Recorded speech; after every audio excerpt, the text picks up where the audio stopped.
Cordial saludo. La ponencia de hoy que vengo a hablar se titula La emoción como estrategia didáctica para la enseñanza y el aprendizaje en las ciencias naturales de la educación ambiental, como una revisión bibliográfica. Quien les habla, Ana María Oliveros, soy estudiante del doctorado de educación en la Universidad Tecnológica de Pereira y actualmente me encuentro trabajando como docente en básica secundaria en la institución educativa Germán Arciniegas de la ciudad de Villavicencio, Meta, en Colombia. El contenido de mi ponencia es el siguiente. Primero una introducción, luego vamos a desglosar el concepto de didáctica. Tercero, la didáctica en las ciencias naturales y la educación.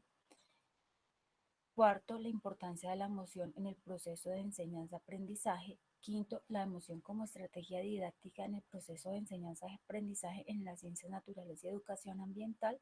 Y por último, unas conclusiones y las referencias bibliográficas.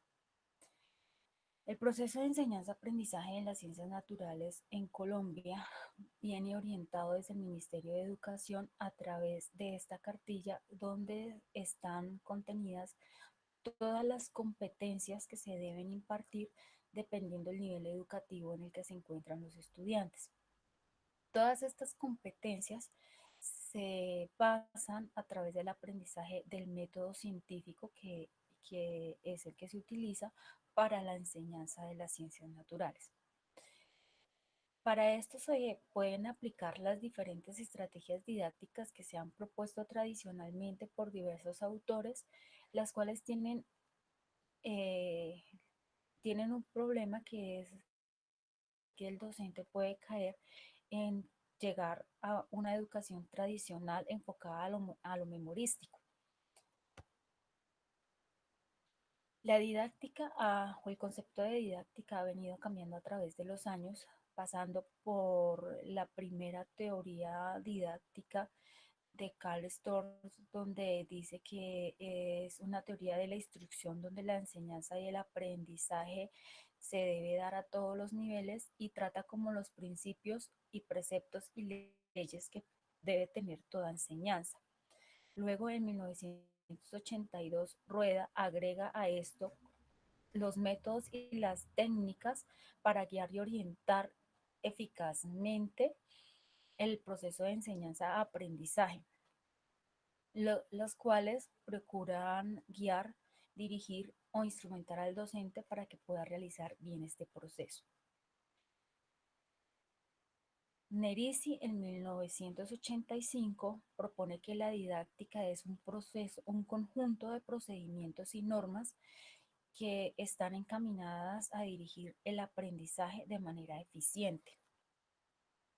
Posteriormente, Medina en 1987 agrega que la didáctica es el estudio de la educación intelectual del hombre, siendo esto un conocimiento sistemático que puede ayudar al alumno a conocerse y a facilitar las pautas para que él logre una realización personal, clasificándola como una disciplina pedagógica que analiza y comprende los procesos de enseñanza-aprendizaje y las acciones formativas que debe tener el profesorado para poder generar ese proceso de enseñanza-aprendizaje. Luego, en 1994, eh, agregan al concepto de didáctica el conjunto de conocimientos y de investigaciones y la práctica para poder diseñar y desarrollar un buen currículum junto con su evaluación. Y el último autor que traigo es del 2017, realmente son varios autores, los cuales indican que la didáctica es la respuesta a la necesidad de encontrar un equilibrio que armonice la relación entre la manera de enseñar y la manera de aprender. Es así como la didáctica realmente lo que busca son los métodos que pueden existir para relacionar el currículo con la enseñanza y el aprendizaje, teniendo en cuenta todos los elementos didácticos para que esta enseñanza se dé de una forma correcta dentro de los estudiantes. Es también considerada como una parte de la pedagogía, una parte muy importante de la pedagogía en el proceso de enseñanza-aprendizaje. En las ciencias naturales y educación ambiental existen estos métodos o estas metodologías didácticas que ayudan a este proceso. El primero es el aprendizaje basado en problemas. Segundo, el aprendizaje basado en proyectos. Tercero, la lección magistral. Cuarto, estudios de caso. Y quinto, el aprendizaje colaborativo. Todos estos aprendizajes se pueden aplicar al currículo o a las competencias que el Ministerio de Educación en Colombia nos da como guía para el proceso de enseñanza. ¿En qué consisten estas estrategias didácticas? La lección magistral requiere un enfoque transformador donde la persona que pretende enseñar debe tener un dominio adecuado del tema, debe tener unas habilidades que deben de estar ya planeadas junto con los materiales de apoyo para poder enseñar. Y se plantea intencionalmente con el estudiante buscando que ellos participen. Obviamente esto necesita una preparación previa del ambiente de aprendizaje que esté totalmente relacionado con el tema con el que se va a tratar, y deben haber unas actividades previas que ayuden a que el estudiante tenga una activa participación y se pueda enganchar con el tema. El aprendizaje basado en problemas visualiza contextos a nivel nacional, internacional, social, familiar, real, que pueden trabajarlo en grupo, donde el grupo tiene que plantear posibles soluciones, y esto puede causar un impacto significativo que impulse y motive la planificación y ejecución de las acciones que ellos han propuesto. El aprendizaje basado en proyectos parte de una pregunta de investigación, una pregunta guía, la cual lleva al estudiante a un proceso investigativo que abarca contextos nacionales, locales, internacionales, partiendo de las diferentes problemáticas ambientales. Esto con el fin de que los estudiantes analicen y propongan soluciones para estos problemas planteados. El estudio de casos se basa en casos reales que pueden también ocurrir a nivel local, regional, nacional e internacional, eh, que estén relacionados con los temas que obviamente se van a dar en el currículo, y esto tiene unas técnicas que puede ser como la espina de pescado, el árbol de problema, crear cuestionarios, etcétera, donde todos los chicos o los estudiantes puedan aportar sus ideas.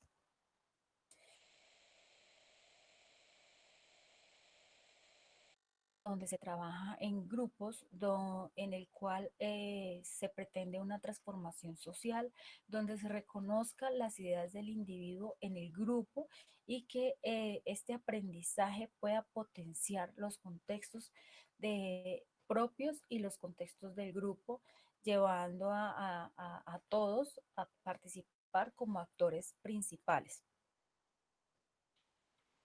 ¿Cuál es la importancia de la emoción en estos procesos de enseñanza-aprendizaje? En las metodologías o en las estrategias didácticas que acabo de exponer, se incurre a veces sin querer en llevar a la educación tradicional, donde es memorística. Con las nuevas estudios que se han generado últimamente, especialmente con la neurociencia, que ha pretendido o que ha estudiado el cerebro y ha visto la relación que tiene el cerebro con todos los procesos de enseñanza y el aprendizaje, y en qué partes de ellos funciona este proceso, y cómo es que todos estos procesos de aprendizaje están relacionados con las emociones, dependiendo de las etapas en las que se encuentre, o en la etapa de desarrollo en la que se encuentre la persona que pretende aprender. Todo esto lleva a una nueva ciencia que se llama la neuroeducación, que es la que pretende entender en los procesos de aprendizaje a partir de las emociones y del funcionamiento del cerebro. Es así que han encontrado o se ha propuesto un modelo donde el cerebro está conformado por tres partes. La primera parte es el neocórtex, que nos permite analizar la información y resolver los problemas, planificar y desarrollar ideas y memorizar teorías.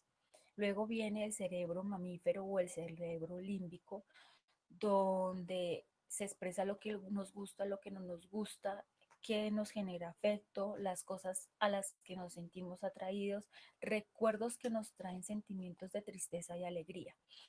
Y por último está la parte del cerebro que es llamado el cerebro reptiliano, que es el encargado de la parte de los instintos. Muestra nuestras funciones corporales básicas como respiración, digestión, los latidos de corazón, regulación de temperatura, y se encarga de responder de forma de reflejo o en forma instintiva ante situaciones estresantes o traumáticas. Es así como lograr comprender cómo funciona el cerebro y cómo este cerebro, estas emociones logran o muestran unas manifestaciones dentro de él según los sentimientos. Se ha propuesto que el cerebro puede reaccionar de forma orgánica a diferentes estímulos que pueden producir una excitación o una perturbación, y estos a su vez se organizan en una respuesta que la persona internamente evalúa para poder actuar de forma consciente o inconsciente de acuerdo al evento.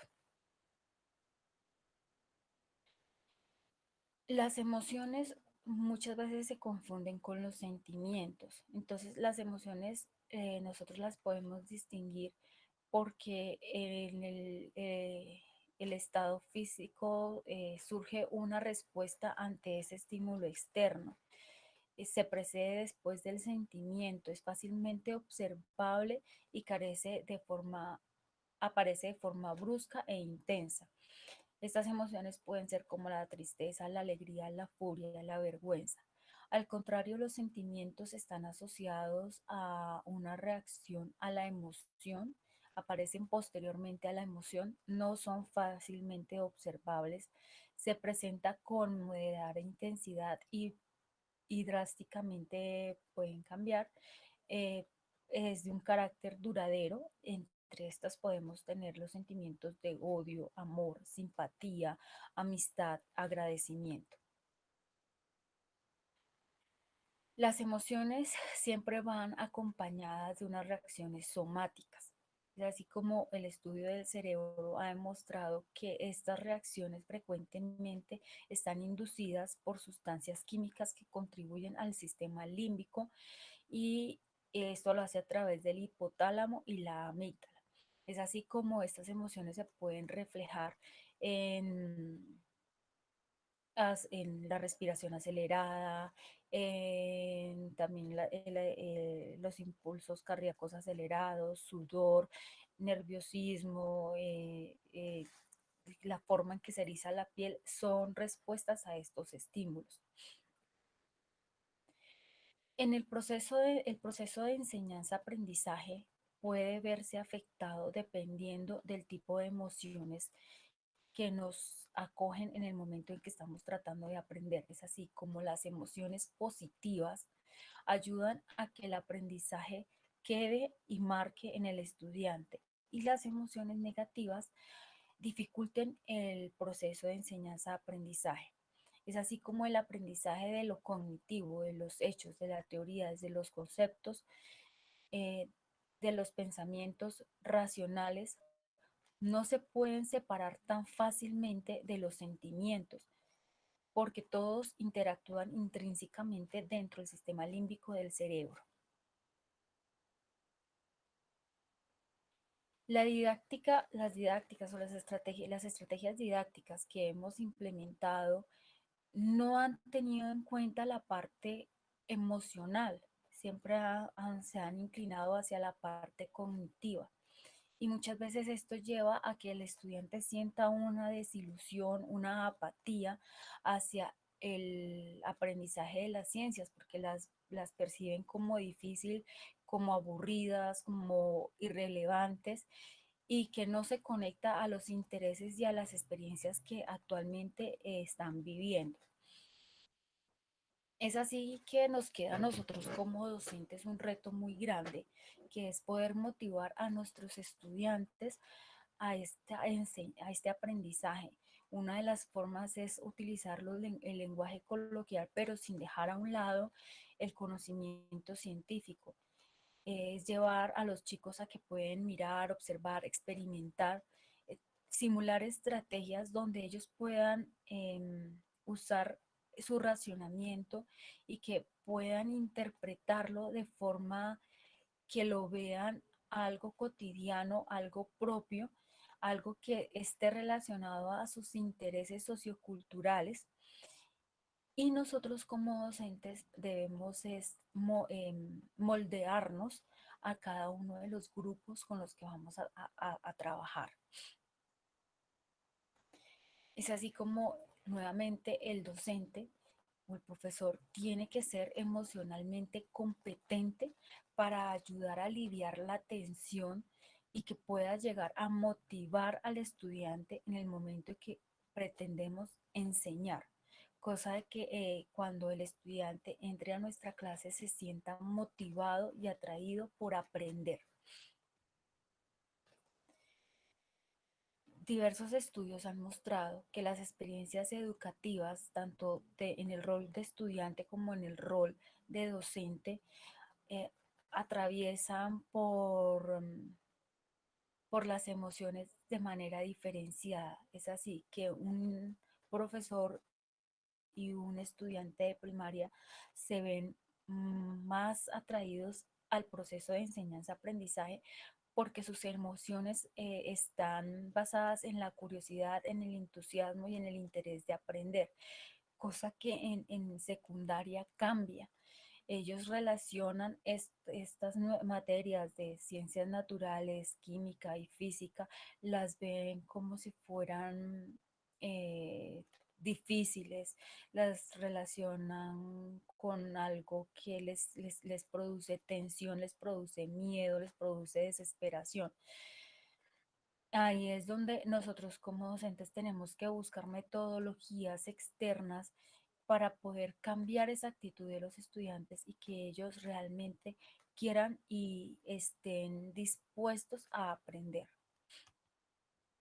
Como conclusiones, en los procesos de enseñanza y aprendizaje de las ciencias naturales se han implementado diferentes estrategias didácticas que pueden influenciar o que influencian directamente los intereses de los estudiantes y la motivación de estos para aprender. Esto nos ayuda a que ellos se puedan aproximar al conocimiento de las ciencias naturales. Gracias a la neuroeducación se ha comprendido cómo funciona el cerebro y cómo es el proceso de enseñanza y aprendizaje y demostrando que las emociones son indispensables para este proceso cognitivo. Las emociones positivas facilitan el aprendizaje y la memoria, ya que activan el hipocampo, al contrario de las emociones negativas que activan la amígdala y dificultan el aprendizaje. Siendo así, las emociones juegan un papel muy importante en el proceso de enseñanza de aprendizaje. Y el reto del docente eh, que nos acoge actualmente es ser emocionalmente competentes para poder generar esas emociones positivas en nuestros estudiantes y poder generar ese entusiasmo, esa curiosidad y ese interés que viene innato en los seres humanos. Aquí presento algunas de las referencias bibliográficas consultadas y muchas gracias por su atención.